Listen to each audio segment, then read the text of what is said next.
At number 8, Mariah Carey. I can't say I will ever understand why people insist on putting others down. It doesn't help anyone out by being rude for no reason, and Madonna has been exposed for this on many occasions. Over the course of her career, we've seen Madonna say some rude things about other celebrities that are simply uncalled for, and though sometimes those celebrities don't respond to whatever hateful comment the singer made, others do, and they kind of expose Madonna for the rude things that she says and thinks about others. Back in 1996, Madonna was asked about what she thought of Mariah Carey, and what she said was far from nice. In the interview, the singer said that Mariah's music wasn't art, and she even went so far as to say if she had to perform Mariah's music, she would rather take her own life.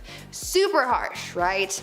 Well, Mariah wasn't just going to let those hateful messages slide, and she clapped back in her own interview. When asked about the comments that Madonna had been making about her, Mariah said this. I really haven't paid attention to Madonna since I was in like 7th or 8th grade when she used to be popular, so I didn't. Mariah later doubled down on her clapback in 1998, commenting on Madonna's latest album at the time when she said, quote, "I haven't heard the new album. Growing up, I liked her first album a lot. That was really popular. Good for her."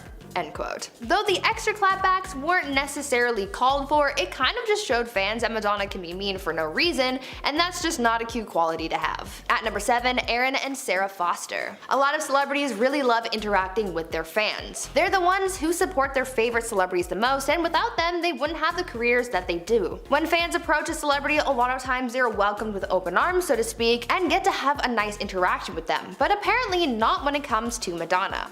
According to Aaron and Sarah Foster, the daughters of music producer David Foster, Madonna was less than welcoming to her young fans. The sisters told sources about how they got to meet Madonna after school once and how the singer completely brushed them off.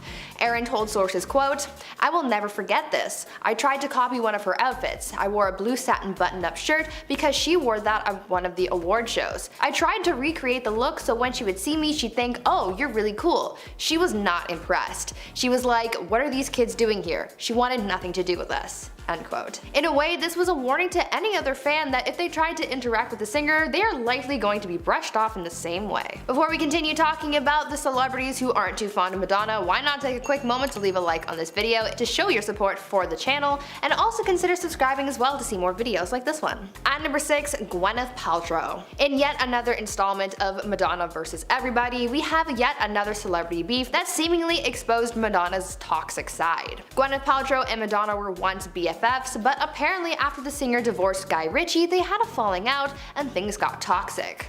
At first, no one really knew what happened between them, but later on, more information started to come out and fans started to piece together this toxic picture.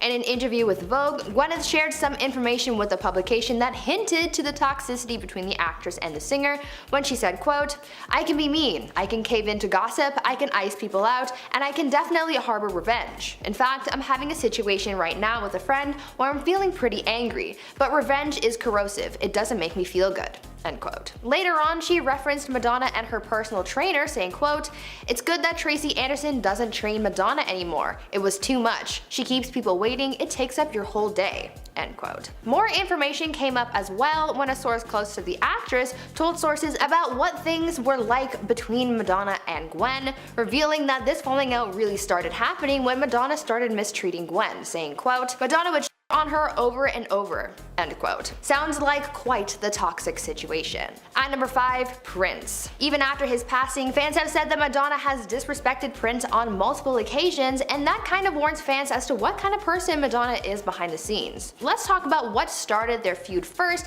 and then we'll move on to the most recent incident that fans found unacceptable. Back in 1994, Madonna seemingly mocked the late Prince in an interview with the Los Angeles Times. She recalled the time when she and Prince were dining together, saying, quote, "I had dinner with Prince once and he was just sipping tea very daintily. I was stuffing food down my face and I was like, aren't you going to eat? And I thought, oh my god, I have this theory about people who don't eat. They annoy me. It's something about being in control." End quote. Fans thought that this comment was a little uncalled for, but not as uncalled for as when she called Prince a quote, "little troll" back in 1985 after they dated briefly. But by far the most offensive thing that fans have called Madonna out for in regards to Prince was her tribute to him at the Billboard Music Awards in 2016.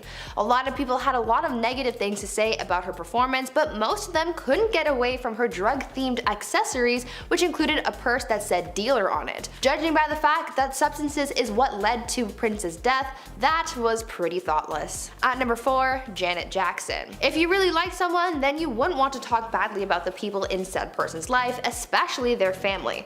But apparently Madonna didn't really think of that when she bashed Janet Jackson while she was out and about with Michael Jackson. According to Jermaine Jackson, in his book, he wrote about Michael and Madonna and how Madonna spoke ill about the Jackson sister and how rude she was about it. Jermaine elaborated on this saying, quote, "I think Madonna sincerely adored Michael, but the feeling wasn't mutual and she committed 2 cardinal sins.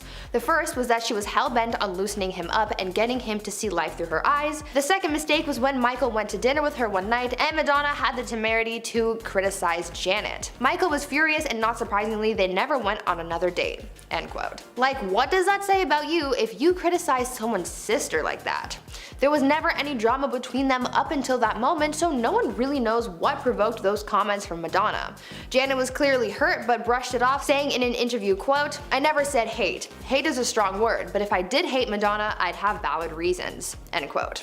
On top of that, Madonna tried to pretend like she had no idea what Janet was talking about, which kind of makes things even more toxic. So yeah, in a way, we were warned about just how toxic Madonna can be. At number 3, David Letterman. It is an unspoken rule that when you're a guest on someone's show, you behave yourself. Not only because it's usually on live TV, but because it's just respectful to be kind and courteous of someone else's show and their job. But being the outspoken person that she is, Madonna threw all of that out the window when she was on David Letterman's show, and the host wasn't too thrilled about it. In 1994, Madonna made an appearance on The Late Show with David Letterman, and it went so far left that it circled right back around and kept going left, you know? While the singer was doing her guest appearance, she kept dropping F-bombs and making inappropriate remarks. She even gave Letterman a pair of her underwear and refused to leave the stage when her time was up. Her conduct was a little much and pretty uncalled for, but Madonna defended her actions, saying that her appearance was her way of protesting against censorship. While yes, she can do whatever she wants in protest, there's also a time and a place for that, and because she decided to pull this stunt on Letterman's show, she lost a lot of respect from the late night host, and he pretty much exposed her for her inappropriate behavior. At number 2, Michael Jackson. Now we already talked about Janet Jackson and how her encounters with Madonna warned us about how rude she can be, but let's talk about how Michael Jackson also warned us about the same thing and how toxic and mildly controlling Madonna can be. Michael Jackson and Madonna briefly dated back in the day, but as you can imagine, it didn't really end well. The King of Pop referred to Madonna as, quote, "not a nice person" in a taped conversation with his spiritual advisor. He elaborated on why he felt like that, describing how controlling she was of their dates. Michael spoke out about it saying, quote, "Madonna laid the law down to me before we went out. She said, 'I'm not going to Disneyland, okay? That's out.' I said, 'I didn't ask to go to Disneyland.' She said, 'We're going to the restaurant.' Afterwards, we're going to a strip bar. I said, 'I'm not going to a strip bar where they cross-dress. I'm not going there. If that's how it is, forget this whole thing.' Afterwards, she wrote some mean comments about me in the press. I wrote that she was a nasty witch after I was so kind to her." End quote. In a way, this warned us about how Madonna treats people trying to control the situation, and when things don't go well, retaliating by saying mean things in the media. It's not a very mature way of handling things, and it's pretty toxic. And finally, at number 1, Arsenio Hall. Usually, when you strike a nerve with someone, the best thing you can do is just apologize and move on. Madonna, though, doesn't do that and instead lays into the comment she's made and just seems to make things worse. This is exactly what she did with Arsenio Hall while on his show, and it was both cringy to watch and also pretty mean. Madonna made an appearance on the show in 1990 and made a comment about Arsenio's ex Paula Abdul and her rumored rebound John Stamos. Madonna brought up the drama, but in a rude way. Arsenio laughed it off, but Madonna just kept going. She gave him a gold ring because she, quote, "felt bad for him," and dug even deeper, saying that Paula left him because she, quote, "wanted someone who was home more often." End quote. You could see how uncomfortable Arsenio was, and frankly, it was hard to watch. You can see the whole interview online, so if you want to watch the whole thing unfold, the internet is at your disposal, but it gives a really good idea of how rude Madonna can come across as being. In a way, this experience had Arsenio warning us about how Madonna can cross the line with her comments and how she will not take it back. Madonna, also known as the Queen of Pop, is an icon that everyone knows, regardless of whether or not you like her music. She's been in the game for so long that it's no surprise that a Hollywood veteran would change and adapt her looks throughout the years. Her style has evolved drastically and changes as Madonna moves through different stages in her life. On top of that, she has also been a lot more recently involved in plastic surgery to change her physical looks as well to continue to appear young despite her age. Today we're going to get into how Madonna's looks have changed over the years, both style-wise and surgery-wise. 1970s. Taken from photos in her yearbook, it appears that Madonna went through high school with thinly plucked eyebrows and natural-looking makeup. Her hair is also its natural color, which was a dirty blonde kind of brunette. In 1978, she took some acting headshots where she was again sporting minimal makeup yet with crimped hair. Her eyes have always been Bette Davis-esque, where they are striking and sharp. Then, as Madonna's fame starts to soar, her style begins pivoting from natural and relatively minimal to an edgier, more punky look. In 1979, she chopped her hair off and sported a slick pixie cut. Now living in Manhattan, she rocked heavy lipstick and artfully applied shadows to enunciate her eyes. Once we entered the 1980s, Madonna has become a mega superstar. She introduced the world to the Manhattan club scene. She released her self-titled debut album in this decade and began cultivating an edgy, fun aesthetic. She over-glamorized with poppy colors in her makeup and clothing. She was quintessential 80s. At this point, she also hasn't gotten any plastic surgery done because she's so young. I doubt she would really feel the need to, especially because of how naturally beautiful she is. She became known for her bright red lipstick and smoky eye, which is now considered a classic look in part due to Madonna's consistent use of it. In 1985, she also did the infamous Like a Virgin and would embody that role for quite some time. She became the soiled virgin during this era, a woman in a wedding dress with blood pouring out of her abdomen. Her looks during the 80s are more synonymous with how people view Madonna as a whole during her height. Her look was purely DIY and almost eclectic, with each individual accessory being a loud statement piece on its own. That being said, Madonna did have some cosmetic surgery during this time, but it was done to her teeth. She got a few crowns in her teeth and evened them out to seem more appealing. As we enter more into the 1990s and Madonna exits the youth and natural beauty she had been so accustomed to, we start to see much less of a fashion shift and much more of a physical form shift. She sticks to her bold lipstick and smoky eye and often chooses eclectic outfits over something more traditional. But we also start to notice lip fillers, and her face begins to shift in a way that seems like an attempt to fight the natural progress of age. In the late 90s too, it became apparent that Madonna started on a Botox regime to keep her cheeks full and prevent sagging. Although none of this is confirmed, it's hard not to see. When she smiles, there's very little expression lines as opposed to her younger self, who showcases her smile with lines on the sides of her lips. Her eyes also look more frozen and less expressive. As we enter into the 2000s, we see both a massive style shift and a physical form shift as well. Her style becomes much more classic.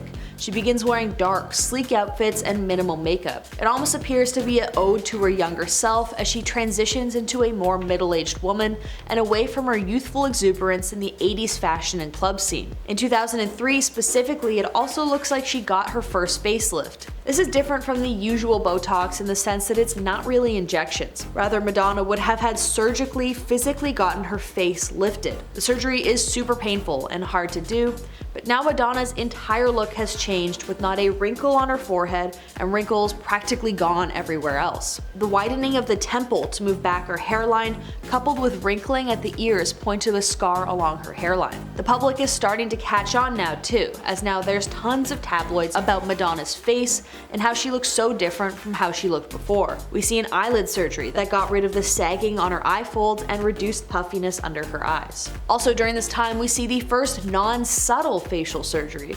Her cheeks are noticeably much more pronounced in a way that only a cheek implant could produce. Her cheek hollows are also very pronounced.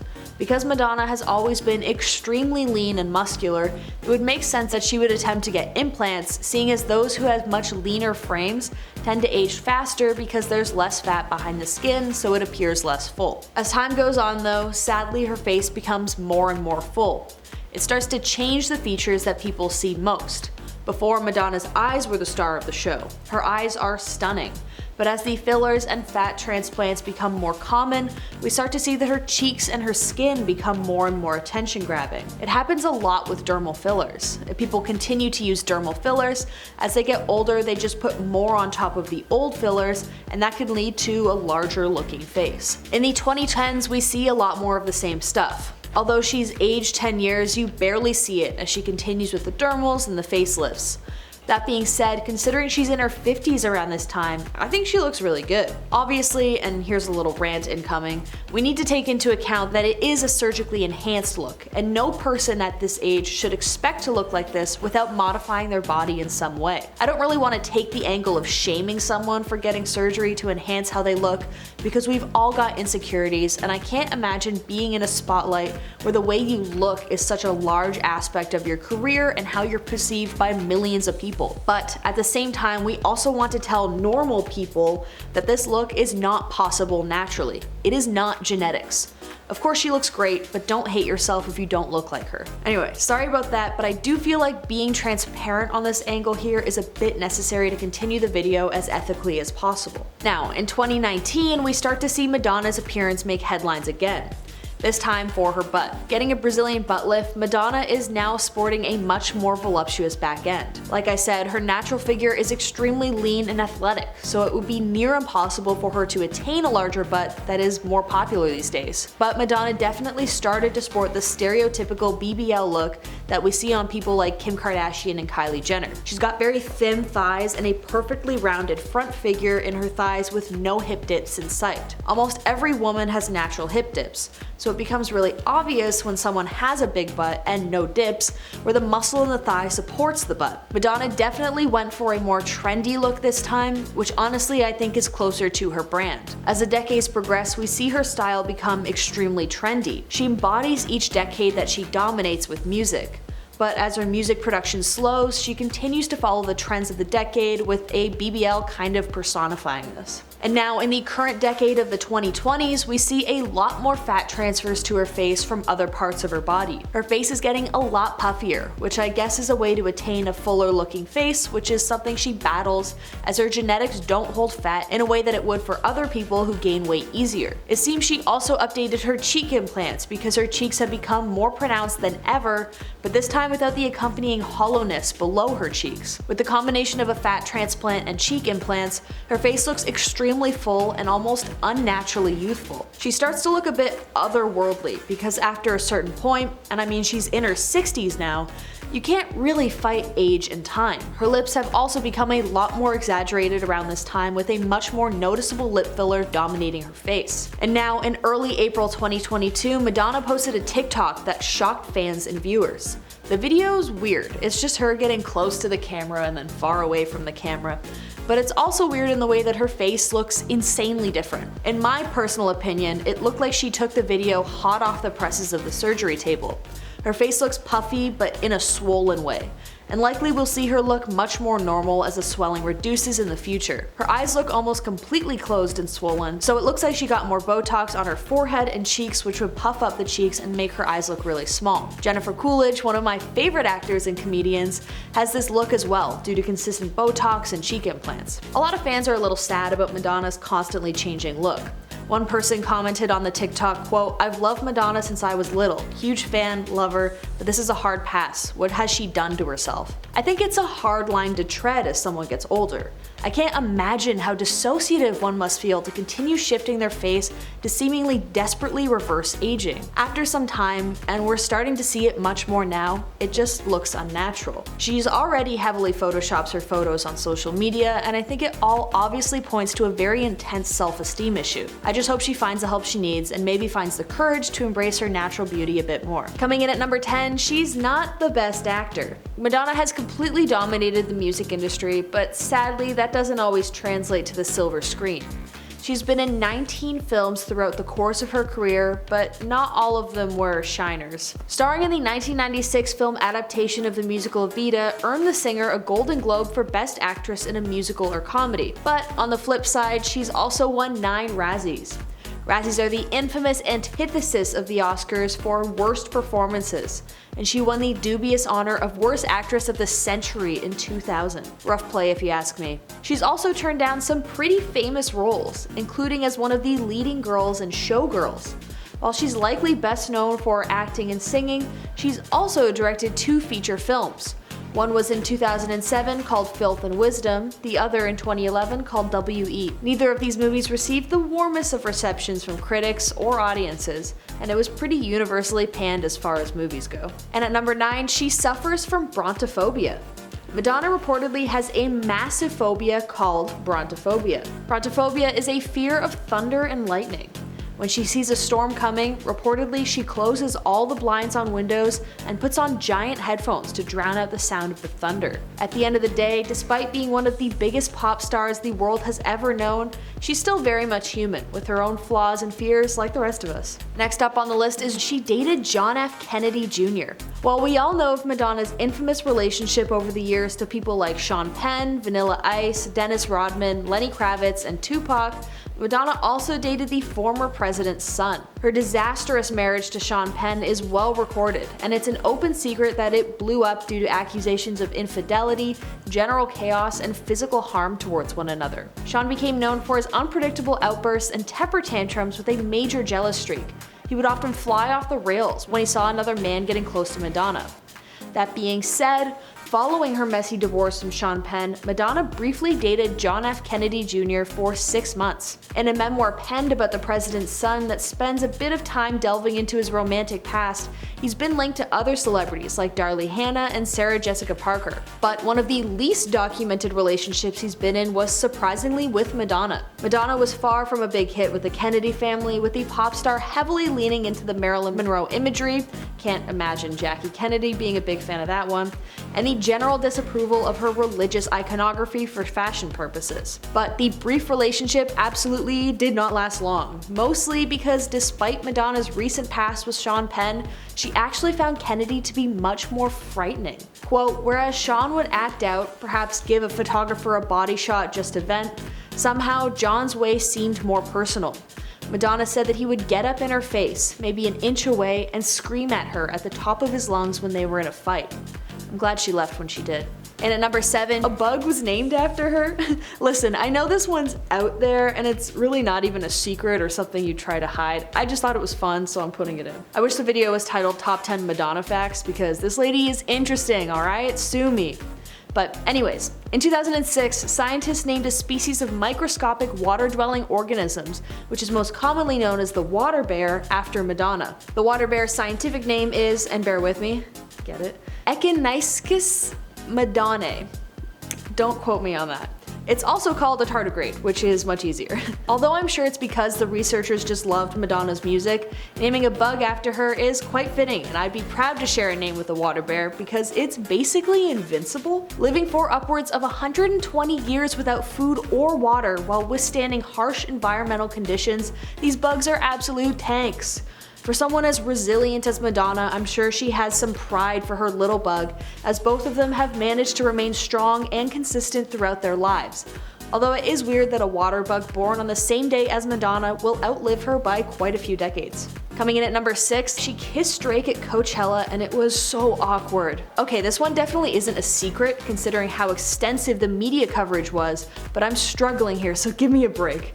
At Coachella in 2015, Madonna appeared during a Drake performance where she danced around him while he was sitting in a chair. Then she went right up to him and basically stuck her tongue down his throat on stage for all to see. The shocked look on Drake's face afterwards definitely wasn't pleasant, and the non-consensuality of it all was definitely an extremely hot topic. Coming in at number 5, Madonna reminded Beyonce and Jay-Z that she is the master. Again, also not a secret because people ran with it, but Madonna has posted a Photoshop picture of Jay-Z and Beyonce gazing at photos of Madonna's album. She captioned it, quote, learning from the master.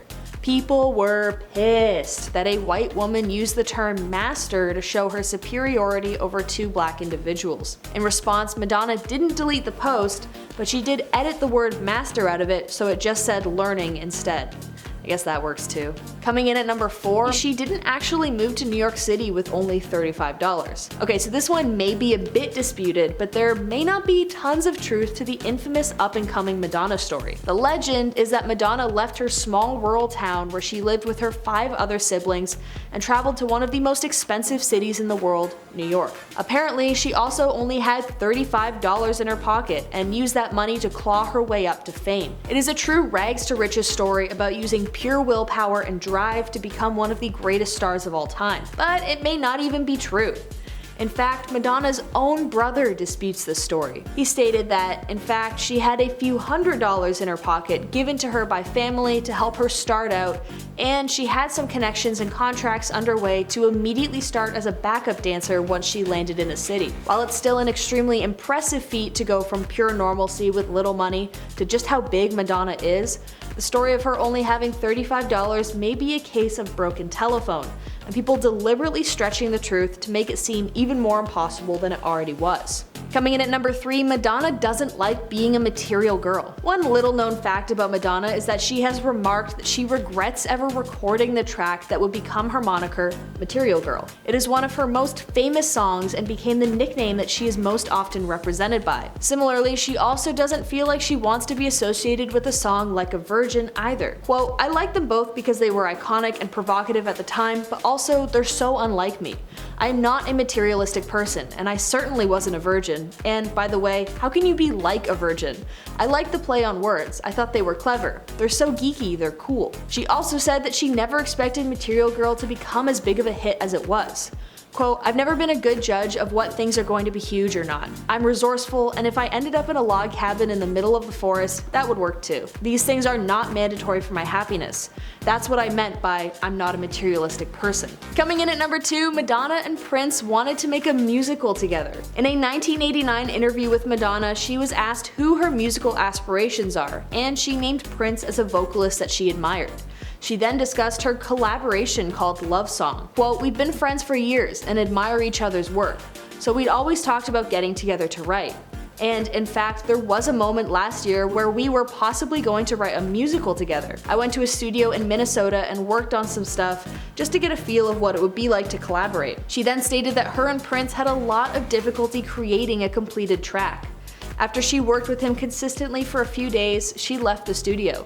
She no longer had any interest in writing a musical with him. Then, a while later, Prince approached Madonna with a demo that she enjoyed, but they ended up having to write the full track together long distance because Prince lived in Minneapolis and Madonna hated Minneapolis. The track, Love Song, did not chart the Billboard Hot 100. And finally at number 1, Madonna regrets posing naked for her book. While this article was posted quite a few years ago when Madonna was 49 years old, and she's 63 now, Madonna has stated that she seriously regrets posing naked so often in her youth. In her 1992 book, Sex, she believes that the reception of it was less about the beauty of the female form and expressing sexuality, and more so about how people branded her as an exhibitionist. She admitted that, at one point, she was much less adventurous, branding herself as prude. Quote, "I really was not getting up to much. I don't think I was as naughty as I could have been. I was quite straight. I was a geek when I was young. I did not really do much that was interesting." I think from what I got from this interview, it was less about the actual posing naked that she regrets, but more so about the public's reception about the book. It branded her as loose rather than expressing beauty through art.